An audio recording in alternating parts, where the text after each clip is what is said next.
बनने के लिए हमारी क्या धारणाएं होनी चाहिए, हमारे संस्कार कैसे होने चाहिए अगर हमें ब्रह्मा बाप समान बनना है, हमारे वृत्ति कैसी होनी चाहिए, संकल्प कैसे होने चाहिए, हमारे बोल कैसे होने चाहिए और हमारे कर्म कैसे होने चाहिए। अगर इन सब चीज़ों की आप लिस्ट निकालें कि ब्रह्मा बाबा के बोल कैसे थे, आप मुरली में सुन सकते हैं कितना बाबा मोटिवेट करता है। मुरलियाँ साकार मुरलियों में आप सुनो, इतना उमंग उत्साह बढ़ा देता है। मुरली सुने अगर तो हमें भी जान आ जाती है। तो बाबा के बोल एक एक बोल महावाक्य थे, सुनने के लिए तरसते थे। और जो बाबा बोलते थे अभी तक पुराने भाई बहनों को वो बोल याद हैं, अपने अनुभवों के रूप में सुनाते हैं कि बाबा से जब मैं मिला तो बाबा ने मेरे लिए ये शब्द उच्चारित किए। मतलब कितने इम्पोर्टेंट उनके शब्द थे जो लोगों ने आज तक याद रखे हुए हैं। और उनके एक ही शब्द ने लोगों के जीवन बदल दिया। एक मुलाकात बाबा से हुई और बाबा ने कुछ ऐसा कहा, उनका पुरुषार्थ साधारण से तीव्र हो गया। तो हमारे बोल भी ऐसे हैं, हमें अपने बोल की उतनी वैल्यू है, हमें अपने से पूछना चाहिए क्या हमारा एक एक बोल ऐसा है कि दूसरे लोग सुनने के लिए लालायित रहें, इंतजार करें कि ये महात्मा जी कुछ बोले और हम सुने। हम तो बोलते रहते हैं सारा दिन, लेकिन होना ऐसा चाहिए कि एक एक बोल प्रभावशाली होना चाहिए, एक एक बोल महावाक्य होना चाहिए। हमारे बोल बाबा की तरह ही सुखदायी होने चाहिए, वरदानी होने चाहिए, दूसरों का उमंग उत्साह बढ़ाने वाले होने चाहिए, तभी तो ब्रह्मा बाप समान बनेंगे। ये बात एक बोल की है। ऐसे ही संस्कार कैसे होने चाहिए। अगर ब्रह्मा बाप समान बनना है तो बाबा के संस्कार कितने रॉयल थे कि कोई उनका विरोध भी करता था, उसके प्रति भी उन्होंने कभी नफरत के भाव नहीं रखे। उनके प्रति भी बाबा ने कल्याणकारी वृत्ति रखी। और बड़ी से बड़ी परिस्थितियां जीवन में उनकी आई पर वो चट्टान की तरह खड़े रहे। बैगरी पार्ट आया, बैगरी पार्ट का मन सुना है? बैगरी पार्ट क्या था? बैगरी पार्ट ऐसे तो बाबा बहुत संपन्न थे, करोड़ों की मिल्कियत थी उनकी, पर जब शिव बाबा के कार्य में लगे उन्होंने संपूर्ण त्याग कर दिया। 8 महीनों की कमेटी बना के सारा अपना चल संपत्ति उनके नाम कर दी। दिवाली 1937 को, पता नहीं 37 था या 36 में ही कर दी थी, तो सारी कर दी। लेकिन 400 पौने 400 लोग थे, कुछ लोगों औरों ने भी की थी। तो 14 साल उनकी अच्छी तरह से पालना हुई, उस पैसे से आराम से रहे कराची जैसे शहर में। फिर हिंदुस्तान आए 1950 में, माउंट आबू। बहुत सारा सामान वहीं छोड़ के शिफ्टिंग में बड़ा खर्चा हुआ। अब आए तो धीरे धीरे क्या आया कि जो था वो खत्म हो गया। अब खत्म हो गया तो अब कहाँ से गुजारा करें, उसको बैगरी पार्ट कहते हैं। बाहर की सेवा थी नहीं। हाँ, बाहर थे नहीं, वही लोग तपस्या कर रहे थे, कहीं जाते भी नहीं थे, पता भी नहीं था कि ऐसा भी करेंगे। जो जुड़े थे 350 पौने 400, उन्होंने तो सोचा था अब योग क्या करेंगे, फिर विनाश हो जाएगा, फिर सतयुग आ जाएगा, ऐसा कुछ चलेगा। अब भारत में आना पड़ा तो भारत में आए, अब था नहीं। फिर सेंटर खुले, धीरे धीरे सेंटर खोले गए, लेकिन एक वक्त ऐसा था कि खाने के लिए भी नहीं था। दोपहर को क्या बनना है ये भी कुछ था ही नहीं, पढ़ाई नहीं था। और बाबा के पास बच्चे आते थे, बाबा को कहते थे आप खा लो, थोड़ा सा तो होता ही है। तो बाबा कहता था जब तक बच्चे नहीं खाएंगे तब तक मैं भी नहीं खाऊंगा। लेकिन बाबा ने अपना निश्चय हिलाया नहीं कि अब क्या होगा, कहाँ से गुजारा चलेगा। तो निश्चय की परीक्षा तो हर एक को देनी पड़ती है। कुछ एक लोगों का निश्चय डगमगा गया, जो 350 पौने 400 थे, उन्होंने सोचा अब तो यहाँ तो भूखे मरने वाली बात आ गई, कुछ खिसक लिए। लेकिन जो पक्के थे, ज़्यादातर तो पक्के थे, ब्रह्मा बाबा भी पक्के रहे। वो परीक्षा कम नहीं थी, इतने लोगों की जिम्मेवारी थी। पर बाबा कहता था ये मैंने थोड़ी रचा यज्ञ, ये तो शिव बाबा का यज्ञ है। तो शिव बाबा जिम्मेवार है, कुछ ना कुछ इंतजाम करेगा, इंतजार करो, दोपहर की पोस्ट आएगी, मनी ऑर्डर आ जाता था। और आया भी, जब कुछ नहीं था उस दिन भी 12 बजे मनी ऑर्डर आया, तो उससे फिर कुछ खरीदा तो लंच बना। और उस वक्त जो मनी ऑर्डर जिसने भेजा था, बॉम्बे की कोई माता थी, तो उसका कितना बड़ा भाग्य बन गया होगा। क्योंकि एक है जरूरत के टाइम मदद करना, एक है कि सब कुछ खड़ा है, फिर आप जब इतनी ज़्यादा जरूरत नहीं है, पर जरूरत के वक्त जिसने मदद की तो बाबा ने उसको बहुत कुछ प्राप्ति कराई होगी। तो वो बाबा की परीक्षा थी। और उससे भी पहले बाबा की परीक्षा, इतना इज्जतवान व्यक्ति, सब लोग उसके प्रशंसक थे। लेकिन जैसे ही उसने ज्ञान दिया, शिव बाबा ने उनमें प्रवेशता की। कुछ लोग जो पहले बड़े अच्छे मित्र थे, वो दुश्मन की तरह व्यवहार करने लगे। जो प्रशंसक थे वो निंदा करने लग गए, वो विरोधी बन गए। लेकिन बाबा का निश्चय, बाबा का विश्वास अटल था। वो हिले नहीं, उनकी बातों में आए नहीं, उनके अकॉर्डिंग मोल्ड भी नहीं हुए। बाबा ने कहा नहीं, ये मैं तो कर ही नहीं रहा, मैं करता तो मैं चेंज कर देता, लेकिन ये तो शिव बाबा है, वो करता है, वो कहता है, तो मुझे तो अब उसके हिसाब से ही चलना है। कितना विरोध हुआ। ब्रह्मा बाबा की कहानी पढ़ना, जीवन को पलटाने वाली, किसने पढ़ी है? जीवन को पलटाने वाली अद्भुत कहानी, भाग 1 भाग 2 सबने पढ़नी है। हमें पता होना चाहिए कि ब्रह्मा बाबा पुराना सिस्टम कैसे चला, कैसे कैसे उन्होंने, कितनी बड़ी बड़ी समस्याएं आई, पर वो डगमगाए नहीं, हिले नहीं। तो हमें भी, हमारा भी निश्चय उसको जानकर पक्का होता है। तो वो दोनों किताबें जरूर अपने पास रखो और वो जरूर पढ़ो कि क्या क्या स्टार्टिंग में हुआ। क्योंकि धर्म स्थापन करने में, कहने को तो आसान है धर्म स्थापित हो रहा है, कितनी मुश्किलातें आती हैं, लेकिन सच की नैया हिलती डूबती है पर डूबती नहीं है। तो वो बाबा की जीवन से हम सीख सकते हैं। त्याग भी नंबर 1 था। केवल स्थूल चीजों का त्याग ही बाबा ने नहीं किया, बल्कि सूक्ष्म त्याग भी बहुत किए।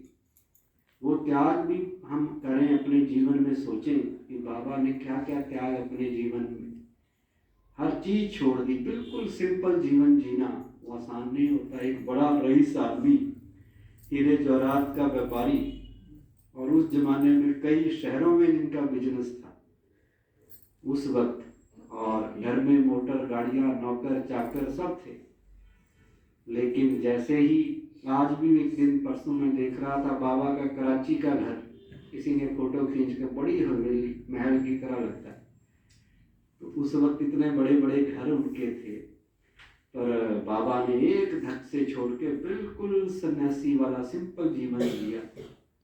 पांडव भवन में आप बाबा के कमरे में जाते हैं, बिल्कुल सिंपल, उसका पुराना फोटो कभी देखो, वहाँ लगा है हिस्ट्री हॉल में, बिल्कुल सिंपल सा कमरा, बाप को वहाँ कमरा बनाया है, वहाँ शिफ्ट हो जाओ। बाबा ने कहा नहीं, ये बच्चों के लिए है। और वो खुद उस सिंपल से ही, आजकल तो बहुत बढ़िया वो बनाया हुआ है, क्योंकि इतने लोग आते हैं तो उसकी संभाल तो करनी पड़ेगी ना, नहीं तो टूट ही जाएगा। तो उस वक्त बिल्कुल सिंपल चीज थी, और वहाँ बाबा रहकर बाबा ने अपना जीवन सिंपल व्यक्ति की तरह गुजारा, त्याग करके गुजारा। लेकिन लगन थी केवल एक शिव बाबा की, और उनकी मुरलियां आप सुनो। आज तक ऐसा कोई हुआ है जिसकी वाणी हर रोज कोई पढ़ता हो? बड़े बड़े हुए हैं, पर उनकी वाणी, उनके द्वारा उच्चारित महावाक्य इतने सारे स्थानों पे दुनिया भर में हर रोज पढ़े जा रहे हैं, सुने जा रहे हैं। ये कम बात थोड़ी है। और कितने लोगों का जीवन उन महावाक्यों से बदलता है। तो वो बाबा का त्याग था, और निश्चय चट्टान की तरह मजबूत, हिले ही नहीं, कुछ भी हो जाए, कितनी भी परीक्षाएं आ जाए। तो वो हम बाबा के जीवन से सीखे। बाबा के कर्म कैसे, हर कर्म बाबा खुद करके भी सिखाते थे। अनाज भी खुद छांटते थे। कहीं मकान बन रहा होता था, कोई बिल्डिंग बन रही होती थी, पत्थर भी उठा रहे होते थे। कोई नया व्यक्ति आए और देखे प्रजापिता ब्रह्मा पत्थर उठा रहा है, लेकिन उठा रहे होते थे। हर काम में सहयोगी बनते थे। तो ये उनकी निरहंकारिता थी। तो उनके कर्म भी मिसाल है, और उनकी धारणाएं तो बड़ी उच्च कोटि की थी। एक एक चीज की आप लिस्ट बनाओ कि बाबा की धारणाएं कैसी थी, संस्कार कैसे थे, तभी हम ब्रह्मा बाप समान बन सकेंगे। और बनना भी बाबा समान ही है। बाबा कहता नाम सी नो ब्रदर्स, सी सिस्टर, नो सिस्टर। किसको देखना है? हमें देखना है केवल ब्रह्मा बाबा या मम्मा बाबा, जो संपूर्ण बने। बाकी तो बन रहे हैं ना, अभी तो खुद ही रेस में है। तो जो रेस में अभी दौड़ ही रहा है, उसके साथ तो हम कंधे से कंधा मिला के दौड़ सकते हैं, पर उसकी तरफ ज़्यादा नहीं देखना। हो सकता है जो आज दौड़ रहा हो आगे जाके गिर गया हो। लंबी रेस है, और उसको देखते देखते हम भी गिर जाएंगे भाई। जिसको हमने आदर्श बनाया था खुद ही गिर गया। माया किसी को भी आ जाती है, पर कोई तो है जो संपूर्ण बना है, वो हमारे ब्रह्मा बाबा हैं। हमें भी उनकी तरह ही बनना है। ये जनवरी मास में हम सब लोगों को इस बात का जरूर ध्यान देना चाहिए। फिर बाबा कहता है कि 2 युगों तक आप देवताओं के साथ रहे, 2 युग आपने मनुष्यों के साथ गुजारे, केवल एक संगम युग है जिसमें आप भगवान के साथ का अनुभव करते हो। जो हमें किसके साथ अब गुजारना है? भगवान के साथ, किसके अंग संग रहना है? बाबा के अंग संग रहना है। क्योंकि यही वो कल्याणकारी समय है जिसमें ये भाग्य हमें प्राप्त होता है। 2 युगों तक तो भगवान का पता भी नहीं होता है कौन, डिक्शनरी में शब्द ही नहीं होता भगवान। और अगले 2 युग भगवान का नाम तो लेते हैं, पर जुड़ कहीं और ही जाते हैं। कहीं देवताओं से जुड़ रहे हैं, कहीं गुरुओं से जुड़ रहे हैं, भगवान फिर नहीं मिलता। केवल संगम युग है जिसमें भगवान के साथ का अनुभव किया जा सकता है। भगवान को अपना कंपेनियन बनाया जा सकता है, भगवान की कंपनी में रहा जा सकता है। सारी दुनिया, बाबा कहता, नीचे रहती है। तुम मेरे पास आकर रह के देखो, परम धाम में आके रह के देखो। और इतने ऊंचा परम धाम, ऊंचाई पे जाओ, बड़ा अच्छा फील होता है। जो जहाज में बैठे हैं, देखना तो ऐसा लगेगा कि हम थोड़े उड़ गए ऊपर, दुनिया नीचे और हम ऊपर। आसमान भी नीचे, आसमान भी नीचे दिखेगा आपको जब जहाज ज्यादा ऊपर जाएगा। लेकिन जब आप उससे भी ऊपर चले जाओगे परम धाम, तो सारी दुनिया नीचे दिखेगी।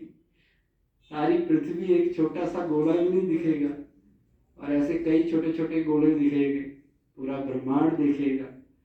तो वहां पर शिव बाबा रहता है, तो हमें भी वहीं रहना है, वहीं टाइम गुजारना है बाबा के साथ का। तो ये सारी पढ़ाई योग बल की है, और योग करने की विद्या है, सुनने की विद्या नहीं है। जैसे बाबा रामदेव कहता है ना कि योग करो, करोगे तो कुछ होगा। केवल लेक्चर सुन लिया कि भाई योग बड़ा अच्छा होता है, योगा जो उनका योगा है, उससे कुछ नहीं होगा। तो योग हमें करना है, और इसकी इम्पोर्टेंस को समझना है। ज्ञान से हमें समझ मिलती है क्या करना चाहिए, क्या नहीं करना चाहिए, सच क्या है, झूठ क्या है। पर उस पर चलने के लिए, उसको जीवन में उतारने के लिए योग बल चाहिए। योग शक्ति देता है। शिव बाबा से जुड़ के क्या फायदा होता है? शक्ति मिलती है, शक्ति मिलती है ना, पावर मिलती है, और वो पावर हाउस है। हमें ये भी क्लियर होना चाहिए कि शिव बाबा से मिलता क्या है, क्या नहीं मिलता। शिव बाबा देता क्या है और क्या नहीं देता। क्यों शिव बाबा को याद करना चाहिए? हर मुरली में आता है, माम एकम याद करो, देह कहता है कि कोई आपका रिश्तेदार, हम जरूर कह देते हैं कि भाई साहब आपको याद कर रहे थे, लेकिन कोई खुद को ऐसा नहीं कहता कि मुझे ही याद करो। तो शिव बाबा क्यों कहता है कि मुझे याद करो? वो ज़्यादा खुश होएगा कि सारी दुनिया देखो जी मुझे याद करती रहती है, उसको खुशी मिलेगी इससे। क्यों कहता है? उसको तो कुछ मिलने वाला है ही नहीं, वो तो देता है, वो लेता तो है ही नहीं किसी से, और वो सुख दुख खुशी से ऐसे ही दूर है, वो तो हमेशा एक जैसी स्टेज पे रहता है। फिर वो क्यों कहता है कि केवल और केवल मुझे याद करो? वो इसलिए कहता है क्योंकि उससे हमारा फायदा होने वाला है। क्या फायदा होगा? हमारे विकर्म विनाश होंगे, और क्या होगा? खुशी मिलेगी, और क्या होगा? क्या होगा? शांति मिलेगी, शक्ति मिलेगी, और क्या? राजा महाराजा बनेंगे, आत्मा में बल आएगा, आत्मा में बल आएगा, और क्या फायदा होगा? स्वर्ग मिलेगा, आत्मा पावर भी बनेगी, सत्युग में जाने को मिलेगा, वो वापिस भी ले जाएगा हमें। 21 जन्मों की बात सही है। 21 जन्मों की बादशाही भी मिलेगी। Very good. सबसे बड़ी प्राप्ति है, ये मनोविज्ञान का सिद्धांत भी है कि जिसको हम याद करते हैं ना, उससे हम जुड़ जाते हैं और धीरे धीरे उस जैसा बनने लग जाते हैं। आप हर रोज अपनी भैंस को याद करो, मना करने लग जाए। अच्छा, किसी अच्छे आदमी को याद करो तो उसके अच्छे गुण आपके अंदर आने लगेंगे। और सबसे अच्छा कौन है दुनिया में? तो शिव बाबा है। तो शिव बाबा तो सत्यम शिवम सुंदरम, सबसे बड़ी सी बड़ी अथॉरिटी और अच्छाई का सबसे बड़ा सोर्स। जब हम उसे याद करते हैं तो हम उस जैसा बनने लग जाते हैं। देहधारियों को याद करेंगे तो देहधारियों जैसा बनेंगे। और देहधारी इस दुनिया में कैसे हैं हमें पता है। जैसे हम हैं ऐसे वो भी, थोड़े से हमसे अच्छे भी हो सकते हैं, थोड़े हमसे खराब भी हो सकते हैं। अब कलयुग में कितने अच्छे और कितने खराब हैं ये पता ही है। ज्यादातर तो डिफेक्टेड पीस ही है कलयुग में। सतयुग में अच्छे थे, अब तो डिफेक्टेड हो गए हैं, बुराइयों से ज्यादा भरे हैं, अच्छाइयाँ कम हैं। तो उनको याद करेंगे तो उनकी बुराइयां हमें आने लग जाएंगी, अच्छाइयाँ कम आएंगी, बुराइयां ज्यादा याद आएंगी। और किसी शिव बाबा को याद करेंगे तो वो है ही अच्छाई का सोर्स। तो सारी चीजें जो आप गिना रहे थे, शांति, प्रेम, आनंद, शक्ति, सब प्योरिटी, सब उसकी हमारी तरफ आने लग जाएगी। बस उसका चिंतन करना है, बार बार मन में वही लाना है। अब शिव बाबा को याद करना है तो मतलब क्या है, बार बार क्या सोचना है? ज्योति बिंदु, शिव बाबा, अब वो भी ज्योति बिंदु, परम धाम, यहाँ शिव बाबा रहता है, फिर मैं आत्मा, फिर शिव बाबा, फिर परम धाम। यही सोचते हैं बार बार, या कुछ और सोचते हैं? यही सोचते हैं। क्या करते हैं बताओ? बाबा की बातें कई प्रकार की होती हैं, कई प्रकार की होती हैं, गुणों से, शक्तियों से। केवल एक जैसा नहीं करना है। ये जो कमेंट्री करते हैं ना, ये तो नए नए लोगों को सिखाने के लिए भी, कुछ नहीं मन लग रहा है आपका ना, तो यही सोच लो, पहले ये तो सोचो, फिर इस तरह से कुछ और सोचो, अपना दिमाग लगा के अच्छी अच्छी बातें, नई नई बातें मन में लाओ। पर वो रटना नहीं है कि मैं आत्मा, शिव बाबा, ज्योति बिंदु। एक भाई कहता कि जी मैं आत्मा, ज्योति बिंदु, परम धाम 10-20 बार बोल लेता हूँ, तो ये योग होता है? तो हमने कहा भाई ये योग थोड़ी है, ये तो जाप कर रहे हो आप, ये तो भक्ति में पहले भी करते थे, तो यहाँ आके क्या फर्क पड़ा? आप जाप एक ही चीज को जप रहे हो, उससे योग थोड़ी है। योग का मतलब क्या है? याद करने का मतलब क्या है? मैं आपको कहूं कि आप मुझे याद किया करो, तो आप मुझे मेरे बारे में कुछ क्या बातें लाएंगे? मेरा चेहरा लाओगे याद? अच्छा वो है जी भाई एक था, फिर उसके बाद क्या याद लाओगे? जो मैंने कोई बात कही होगी आपके, वो याद आएगी। कुछ लिया दिया होगा वो याद आएगा। कोई आपका काम किया होगा वो याद आएगा। कोई प्राप्ति याद आएगी। ऐसे ही शिव बाबा को याद करना माना, शिव बाबा को याद करना वो ज्ञान दाता है। तो ज्ञान दाता को भी याद करना है, साथ में ज्ञान को भी याद करना है। ज्ञान को याद किया तो क्या मतलब हुआ? ज्ञान दाता को याद कर रहे। अगर आप शिव बाबा की बातें मन में ला रहे हैं, बाबा ने ये कहा है, बाबा ने ये कहा है, मुझे ये करना है, ये भी तो शिव बाबा को याद करना हुआ या नहीं हुआ? हुआ या नहीं हुआ? इसलिए बाबा कहता है जो सोमान है उनका अभ्यास करो, क्योंकि वो बाबा ने मुरली में दे रखे हैं। बाबा हमें कह रहा है कि बच्चे तुम विश्व कल्याणकारी हो।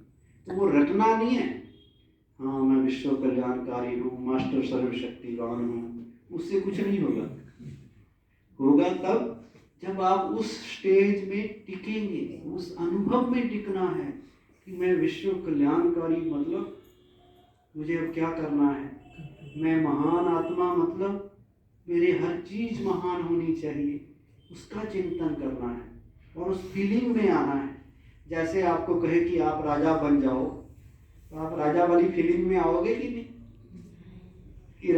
या रटना शुरू कर दोगे कि मैं राजा हूँ, मैं राजा हूँ, और अंदर से सोच रहे हो कि राजा तो बड़ी ऊंची चीज होती है, मैं तो जो हूँ वही हूँ। वो फीलिंग में आना चाहिए, आपके नेचर में आना चाहिए कि हाँ मैं राजा हूँ। तो है ऐसे विश्व कल्याणकारी हूँ, तो मेरे फिर हर नेचर, हर कर्म, हर बोल, हर संकल्प हर एक के भले वाला होना चाहिए। अगर वो भले वाला रहता है, याद रहे मुझे कि मैं विश्व कल्याणकारी हूँ। कोई भी चीज आएगी याद आ जाए मैं विश्व कल्याणकारी हूँ, मैं मास्टर सर्वशक्तिवान हूँ, मेरे अंदर सारी शक्तियाँ हैं। कई बार हम अपने को कमज़ोर फील करने लगते हैं, लो फील करते हैं, मेरे से नहीं होगा, बड़ा मुश्किल है, क्या करूं बहन जी आप बताओ। अब ये परिस्थिति समस्या घर में आ गई है, अब वहाँ से समस्या आई, तो हम वो कमजोरी है।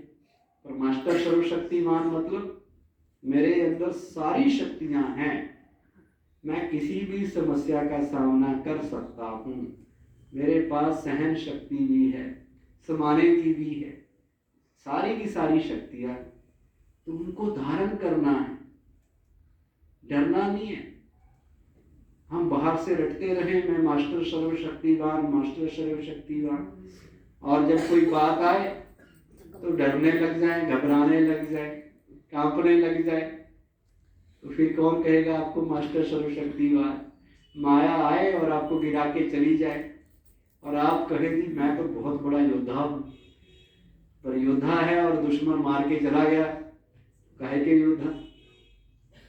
एक कहावत है पुरानी, एक खड़क सिंह का कोई व्यक्ति था, तो उसके लिए कहते हैं कि खड़क सिंह के खड़कने से खड़कती हैं खिड़कियां।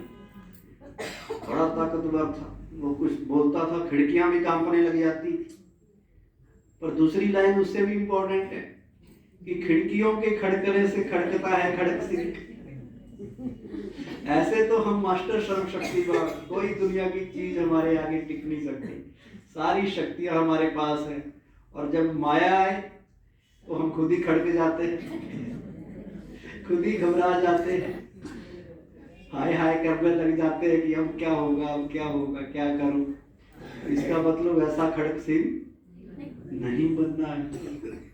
मैंने ढूंढा कि ये खड़क सिंह था कौन, कहाँ से ये कहावत आई, तो पता चला कि पटियाला के महाराजा के मामा का नाम खड़क सिंह था, अंग्रेजों के टाइम में, और वो गांव में काफी जागीरदार था। वो अपने भांजे के पास आया, महाराजा के पास, कि मेरे को जज बनना है, जज बनाया जाए। वो कहते अच्छा बना देते हैं जज। अब जज बनाता था वाइसराय, तो महाराजा ने लेटर लिख के भेज दिया कि मेरे मामा जी है, इनको ही हमारे पटियाला रियासत का सिविल जज या सेशन जज बना दिया जाए। वाइसराय ने पूछा भाई तुम पढ़े लिखे हो? कहता जी पढ़ा लिखा नहीं हूँ, पर गांव में मैं ही फैसले कराता हूँ सबके।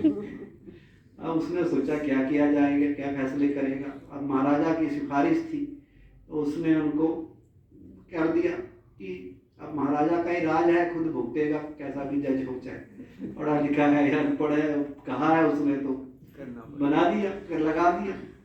अब वो जज बन के बैठ गया, तो एक आया केस, तो 4 आदमी के एक लेडी ने कहा जी इन्होंने मेरे पति को मारा है। उसने पूछा पाछा उनसे, इसको लगा इन्होंने पक्का ही मारा है, हालांकि वो बहाने बना रहे थे। तो वो गुस्से में आके कहता तुम्हें तो मैं फांसी पे लटका दूंगा, छोड़ूंगा नहीं। अब उनका वकील बोलने लगा, कहते महाराज हमारे मुकम्मल, क्या बोलते हैं उसको, मुकव्विल वकील, हाँ हमारे मुकव्विल ने कुछ नहीं किया है, वो डिफेंस तो करेगा। तो वो कहने लगा कि वो बड़ा निर्दोष है, इनका कोई दोष नहीं है, ऐसा वैसा। तो वो खड़क सिंह कहता कि तुम कौन? कहता जी मैं इनका वकील हूँ। कहता तुम भी इनके साथ मिले हो, तो तुम्हें भी फांसी दी मिलेगी। और 5 को फांसी पे लटका दिया। तो सारे इलाके में शोर मच गया, ये खड़क सिंह जज आ गए, छोड़ता नहीं है तो वकील को भी टंगा देता है।